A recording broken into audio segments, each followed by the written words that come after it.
So ito na po mga S-Friend yung natitira pong bahagi o estasyon ng tren. Dito po yan sa Barangay San Pedro sa bayan ng San Quintin, Pangasinan.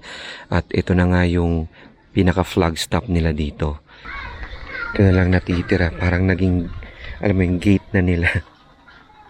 Tapos patungan ng mga halaman.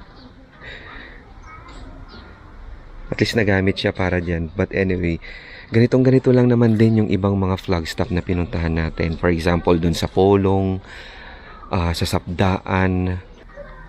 So, hindi naman na din tayo nag-e-expect na meron tayong makita along San Quintin talaga.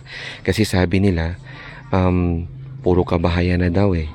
So, sana meron din tayong ma-document kahit papano. At nang sa ganun, may ipakita namin sa inyo yung mga dati pong istasyon, mga lumang istasyon na naging bahagi po ng PNR.